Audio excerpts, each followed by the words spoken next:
Hey guys, my name's Frank Condemi. I'm a firefighter first class here at Garner Fire Rescue. So what that means is uh, basically I'm a fireman, but I'm also a relief driver. So if we're short staffed, I can fill in and drive. So today I am driving. So we'll go through the station and kind of just show you our everyday life, what we do, our station life, how we live here, and if you guys have any questions, feel free to ask. I've been in Garner for going on 4 years. I started in 2017 and went through a 8-month academy down at Wake County Training Center and started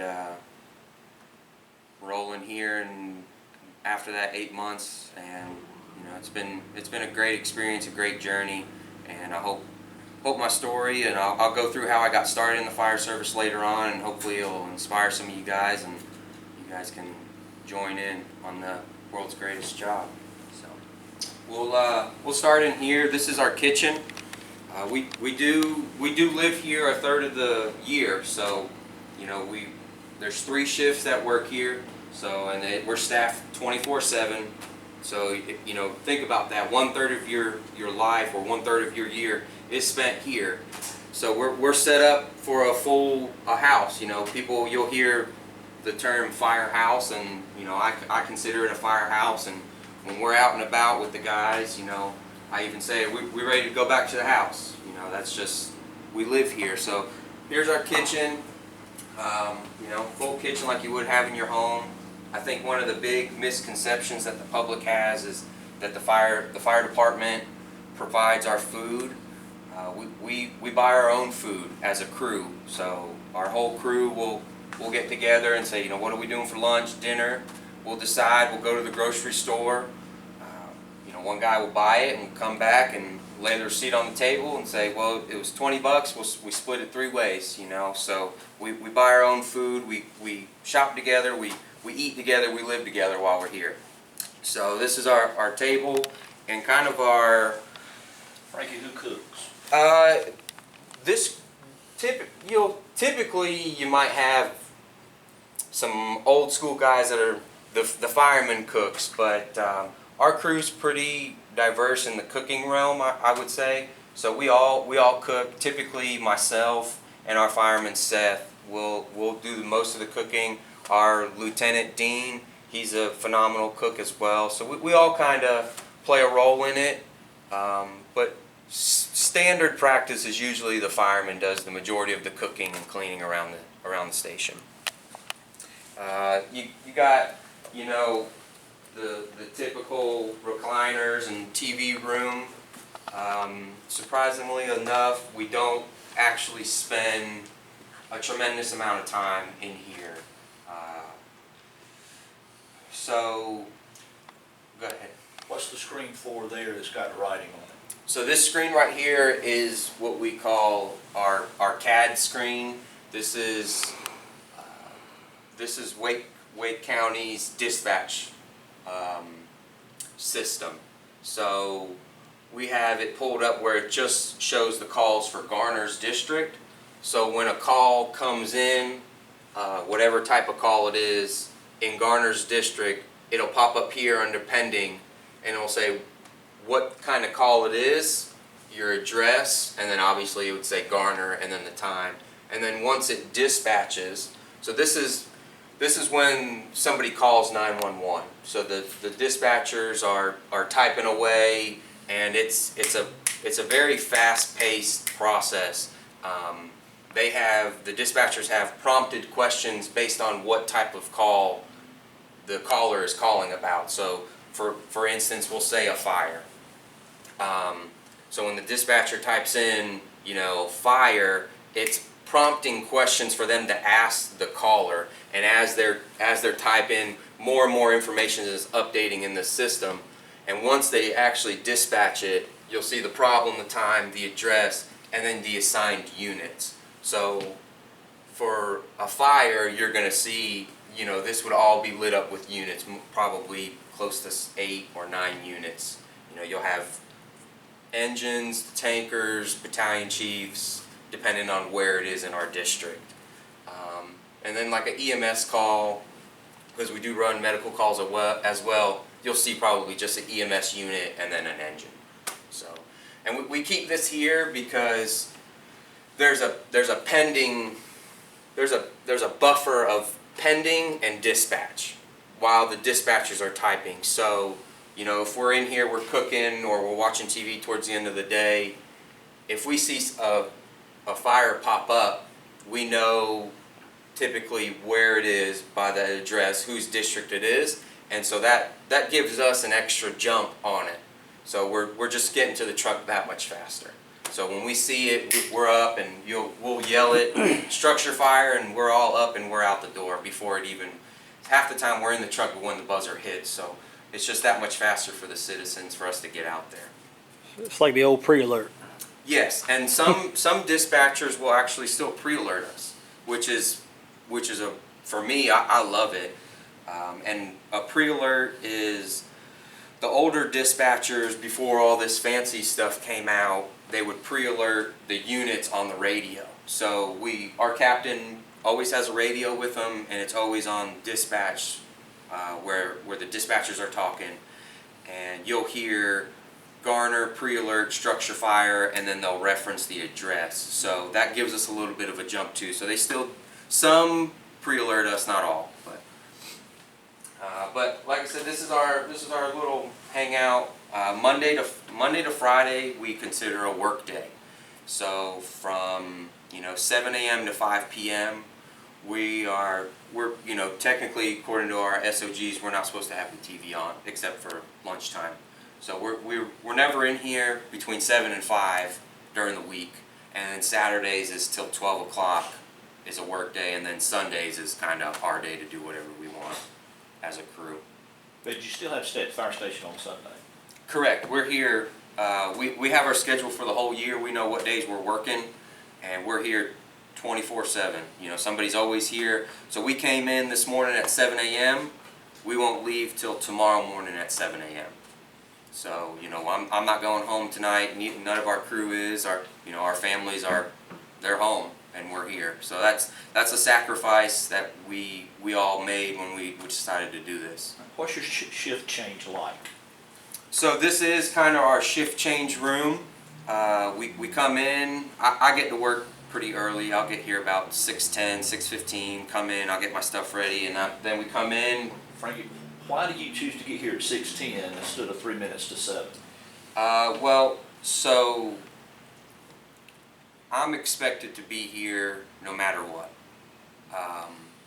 There's a guy that's been here for 24 hours, and he's ready to go home to his family, his wife, his kids, and in my mind, if I get a flat tire or something, I still have time to change my tire on the side of the road and get here where he can go home at 7.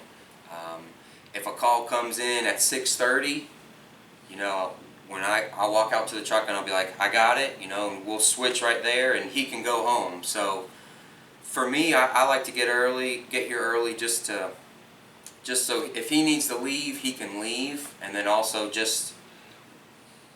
we're expected to be here on time, and our fire department doesn't take tardiness lightly. So usually there's some disciplinary action with tardiness. So it's just I got in the habit early on to always be here early. There's a saying in the fire service that goes, early is on time is late, and late is unacceptable. So it's just something that's stuck with me, and that's one of the models I live by with work. So we have our captain's office here. This is our acting captain today, Lieutenant Dean Falzone. How's everybody doing? He's doing, he's doing his daily duties. Like we mentioned, we all have responsibilities that we take care of every day. Captain, are you doing logbook work right now, or are you actually doing a call? I'm actually QCing, which is quality checking reports that Frankie put in. So this is our reporting system that everything gets logged into this that we do here. It's kind of an older program, but you can see like our calendars here, so you can go back in any day of the month or year and click on a day, and you can pull up a report or your daily log.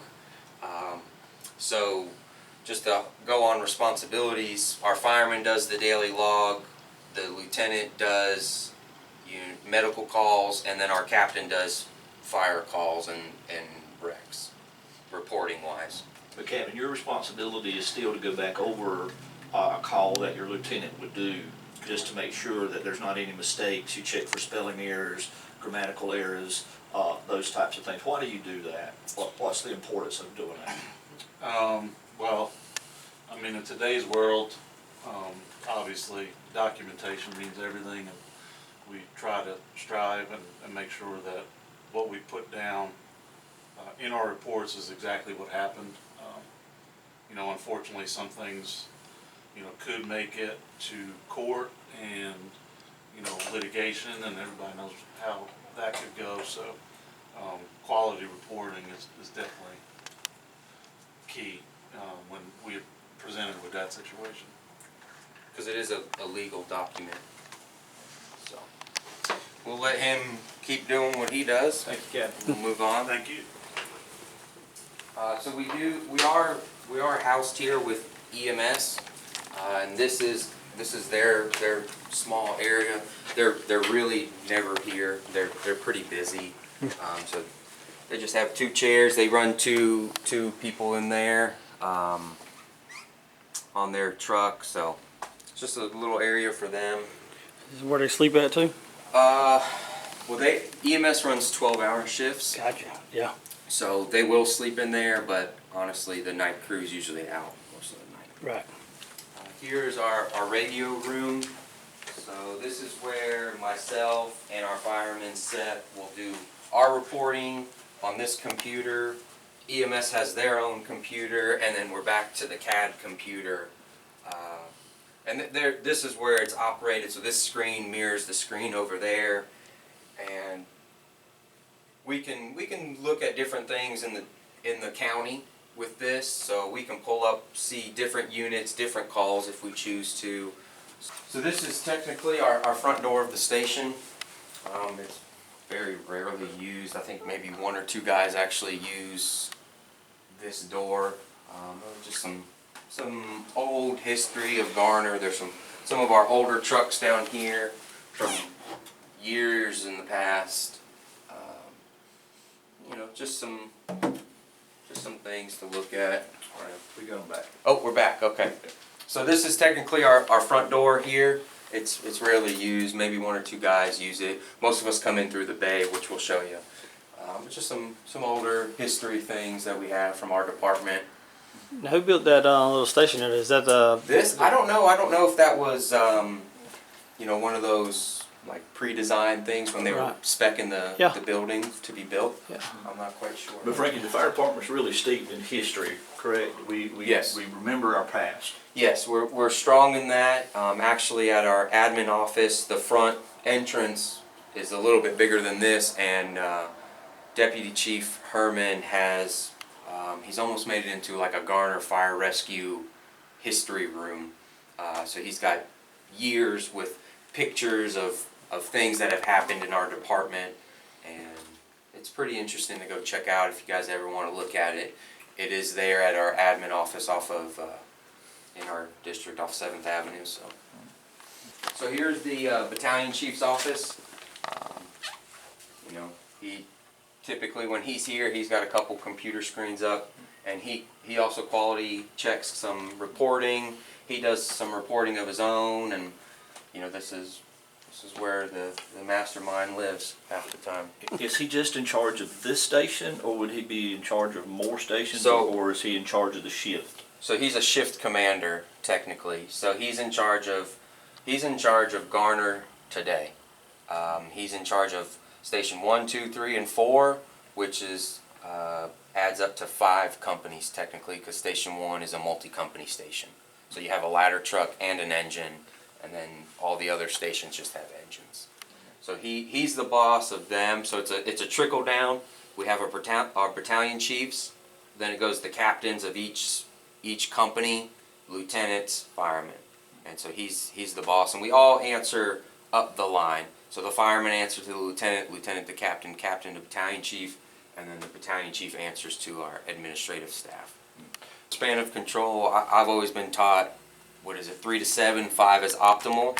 So if you think about it, battalion chief, he's got 5 companies underneath him. There you go. Yep. That's it. So we actually had another unit here covering our district right now, so we can do this for you guys. And so that's station 1. So they're a multi-company station, like I was saying. So they left the ladder there, and then they sent the engine over here to cover our dirt real quick. Here's our engine.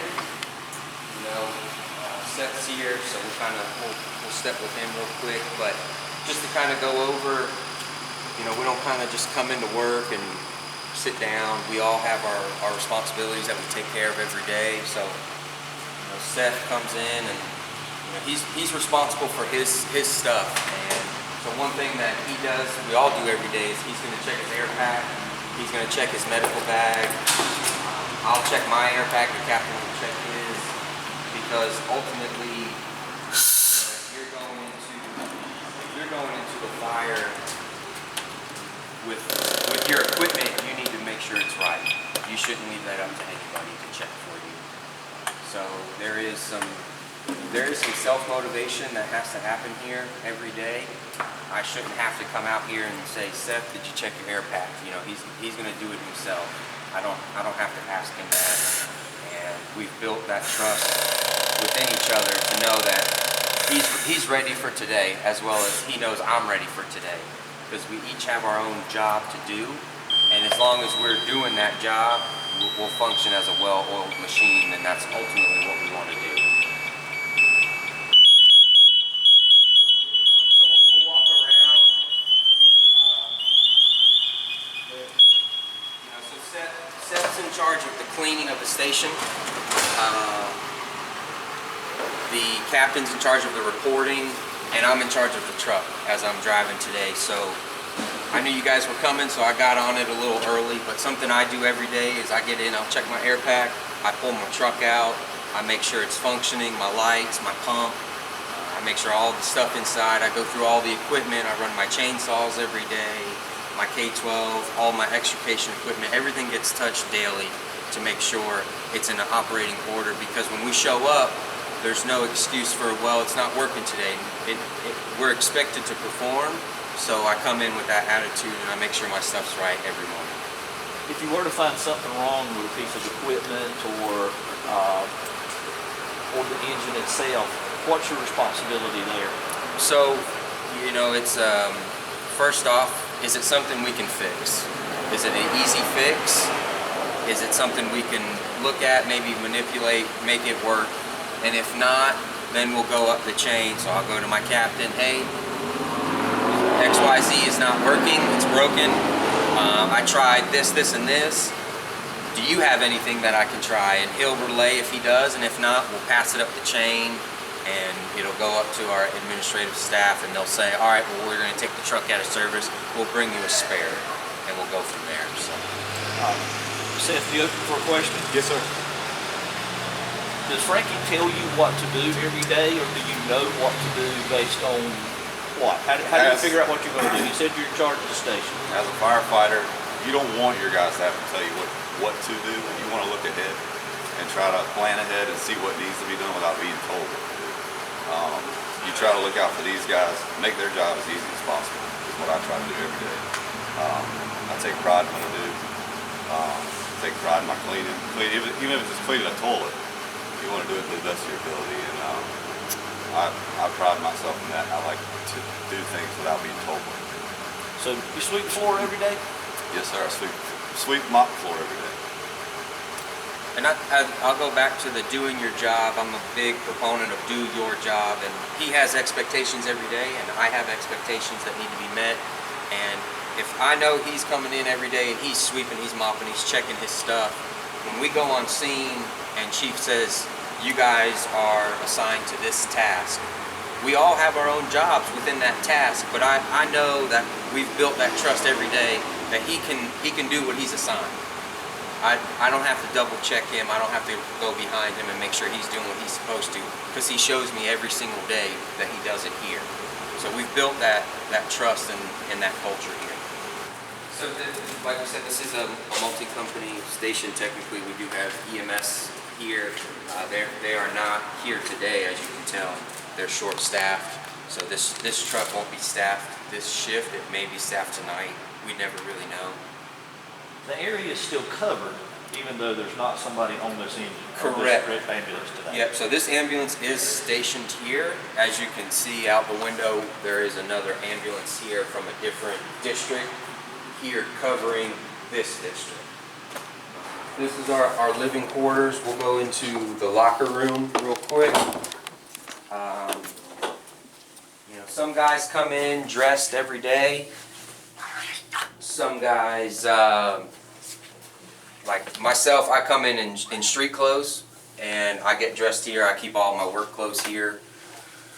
It's personal preference, but we each have our own locker, and we keep our duty shoes here, and you know. Give me a depiction of what you're seeing as your work clothes. So our uniform, so you know, fire department issued shirt, shorts, shoes, anything that we wear here is assigned to us by the fire department. So we have gym shorts to work out in.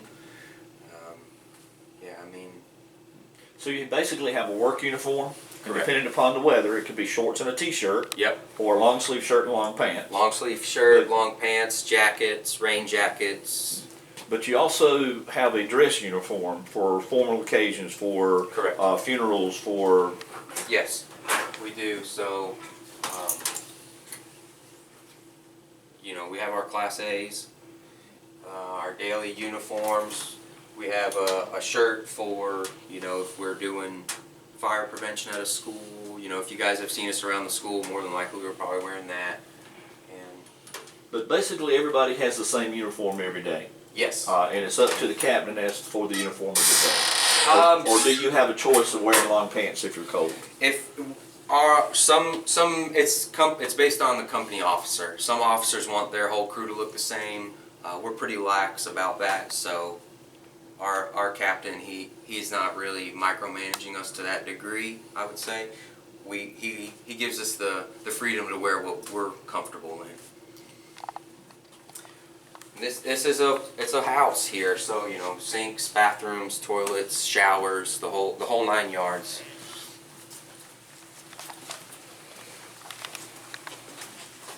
Our battalion chiefs are here 24 hours a day as well, so they have their own room. You know, they've earned that right to kind of have some privacy as a chief. So here's their room: 3 beds, 3 chiefs, 3 shifts.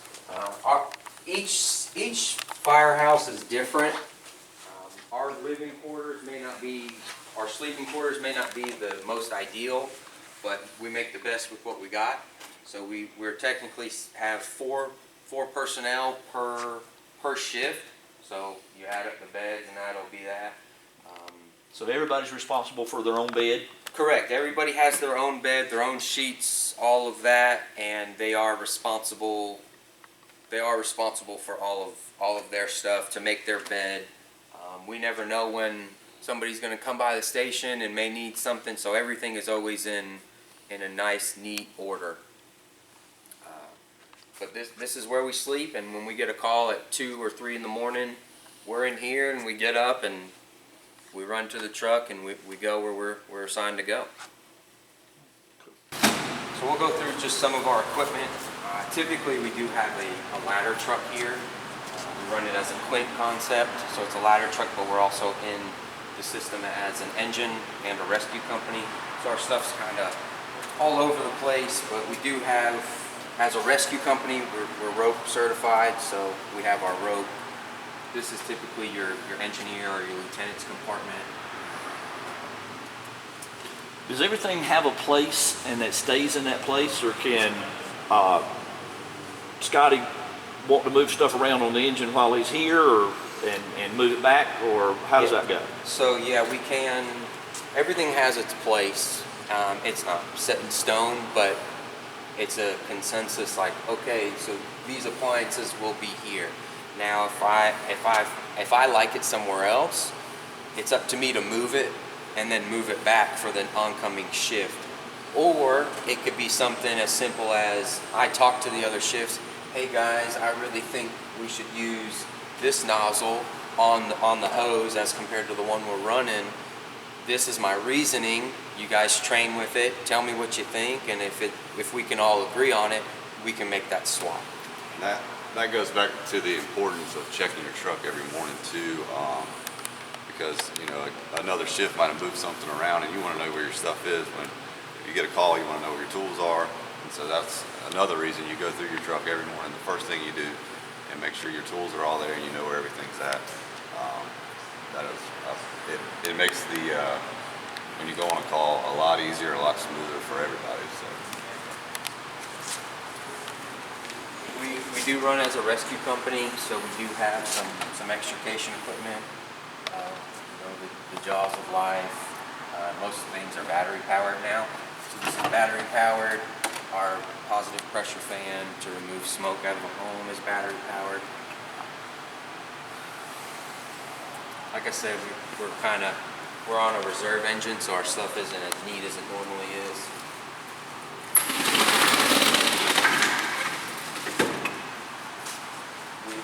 On this truck, we have 3 saws. We have a K12 saw, we have a regular chainsaw, and we have a vent saw.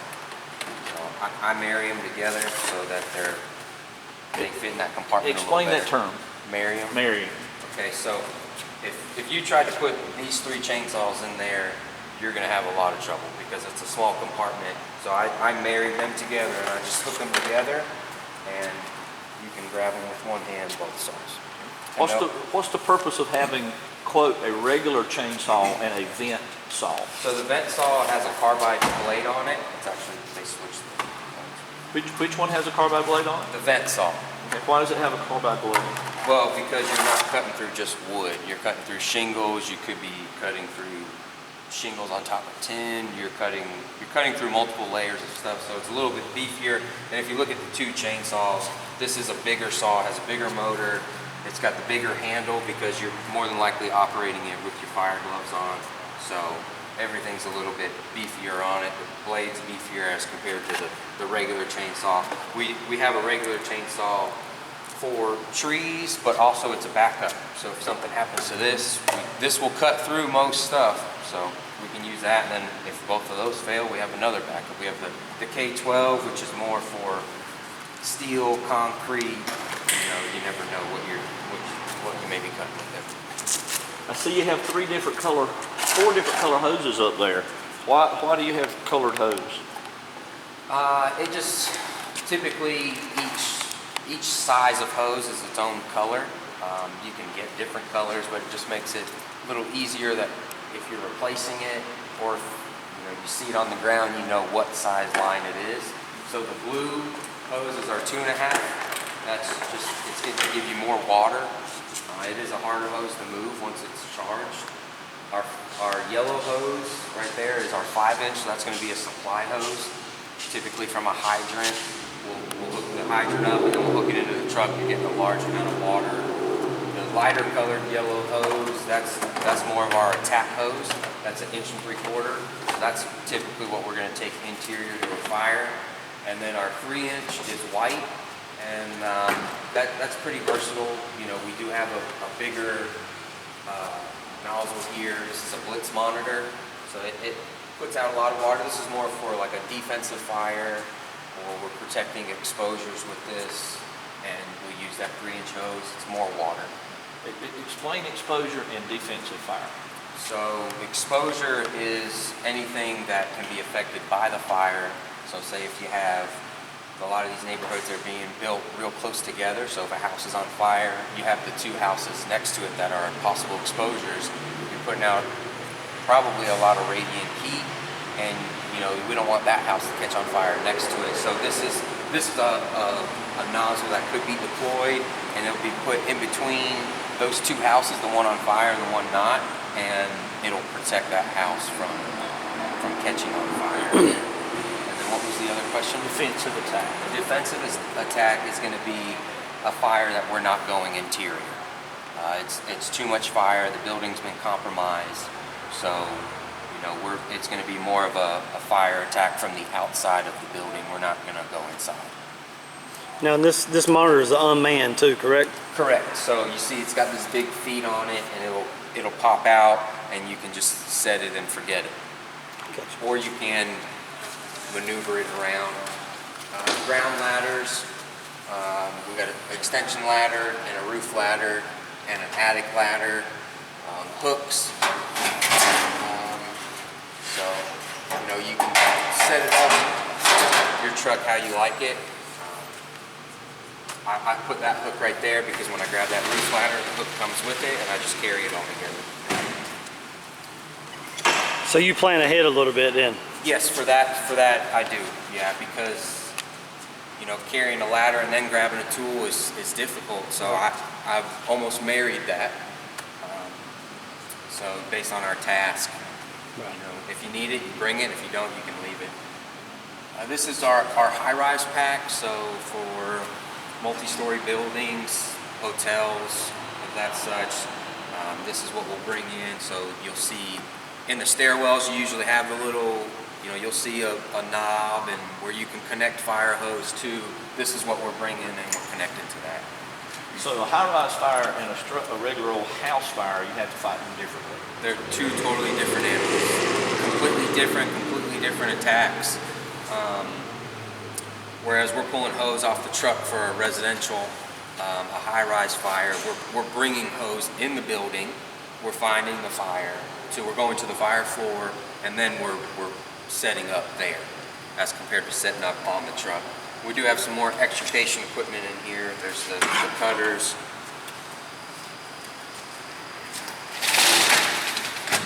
Small hand tools, nothing fancy. Broom, big easy for getting into locked cars. Extra air bottles for when we're on scene for our SCBA. And our last compartment is going to be our medical compartment. We do have some fire extinguishers, but our medical bags, and this is the majority of what we do is medical calls. So this is something that's checked and gone through every single day. Frank, say that one more time. I want to make sure I understood what you said. The majority of what we do? The majority of what you do is Medical calls. medical calls. Yeah. Okay. This unit right here, we ran just over 2,000 calls last year, and I would venture to say, if not above, close to 80% of them were medical calls. So all of your firefighters certified to what level of training to be able to do the medical calls? Here in Garner, you have to be an EMT basic. So every single employee here is at least an EMT basic. All of your training that you've gone through, you said you went through initial training to come here for 8 months. Obviously, your EMT training was included in that 8-month training. Correct. And so forth. Do you still have to go back to school? Yes, so we have Con Ed every month. Every month we do a 4-hour block of a part of EMT. So the latest one we did, it was OB, right? So we just did OB and PEDS. And basically we're retouching that subject and just refreshing on it. And Okay. What is OB? Obstetrics. Okay. So basically if someone's having a baby. Delivering a baby. There you go. And that's not out of our realm of what we do. I've never delivered one on shift, but there has been guys that have. So one of the leading causes of minor death is cardiac death. So in Garner, we have the blessing of our administrative staff to allow us to work out, and they encourage us to work out. So we do lift weights, we do cardio. We have a rower, we run around the station. I'm sure if you guys drive by, you've probably seen us out and about working out. So it's crew dependent. Sometimes it's been a long day and one guy might be out here by himself, but typically you'll see a whole crew out here. And we encourage it. It's important. I think it's very important. I value fitness maybe more than others, but I look at it as, if my house is on fire, what kind of person do I want to be there? And that's the person I want to be. So. I see you got a little scootabout over here, a UTV-1. What do y'all use that for? So that's we do have some different vehicles. This is going to be for some like search and rescue stuff out in the woods. You know, we have White Deer Park over here. You know, Lake Benson Park. So if somebody falls while running, or they're walking out there, you know, we're not going to get an engine down there, so we'll take the UTV out there. We also have a boat here too for Lake Benson. And first floor is A, second floor is B shift, last floor is C shift, and you'll see you'll have a red helmet every couple because he's the captain, and then your lieutenant and your fireman. Some are neater than others. And the number on the frontage, the shield on the front of the helmet itself, what do those numbers represent?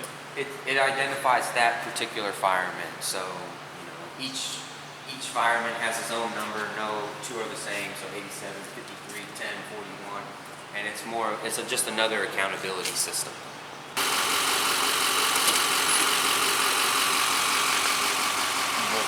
Yeah, you can. Yep. You can go back there.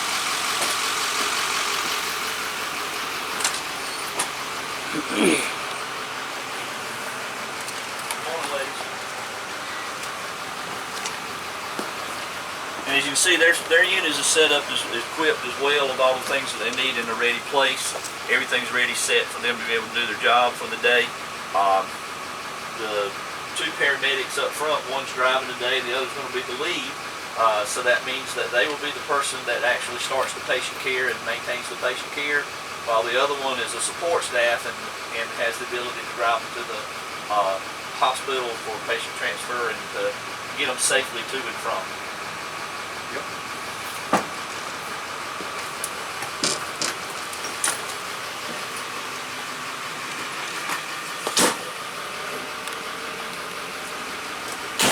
They have different things. So you know, you have a patient upstairs.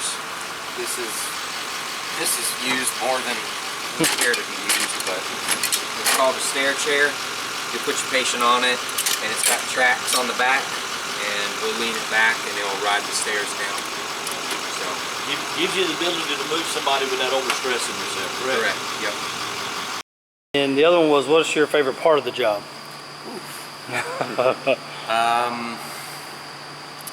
That's a tough one. I mean, I love going to fire scenes. You know, that's what we train for. It's probably the least thing we actually do, and then the brotherhood. You know, the camaraderie that we have as a crew. Right. We stick together. We live together. You know, I kind of see these guys more than my own wife, because you know, we're here a third of our life, but we're together the whole 24 hours. You know, when you're home, your wife may be working or your kids are at school. So we almost spend more time together here than I do at home with my own family. Right. But the brotherhood it's big, and it's a tradition that hopefully will never die, because that's what keeps it part of being, you know, the best job in the world. Right. All right. So how did you get into it?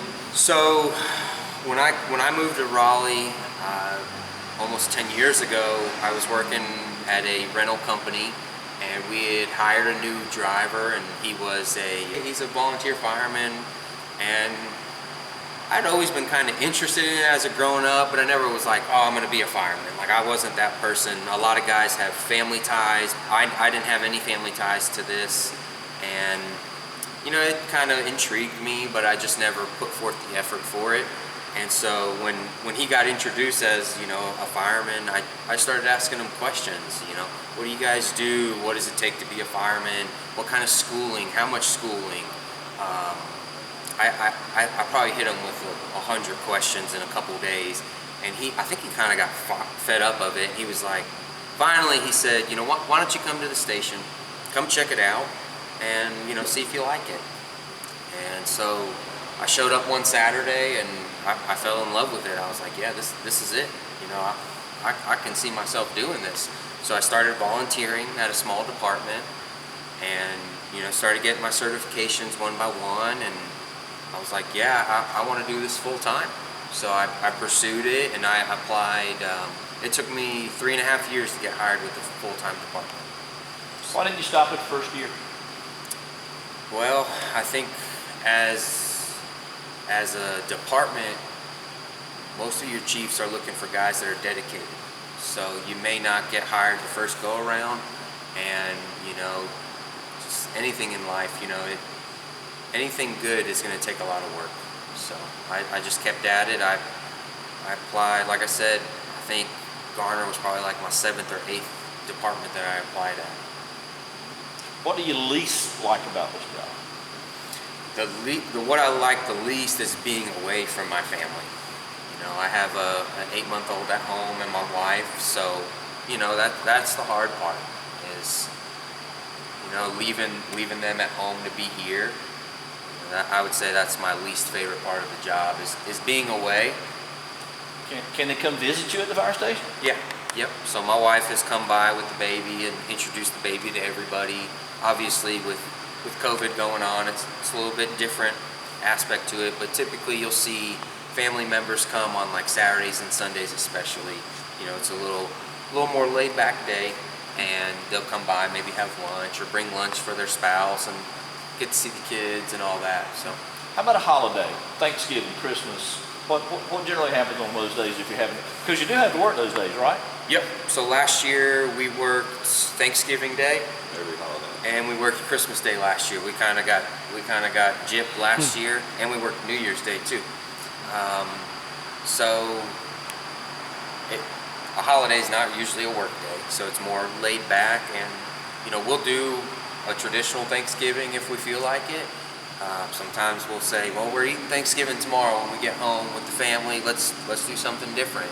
So I think last year we did something different. I don't even remember. Same with Christmas.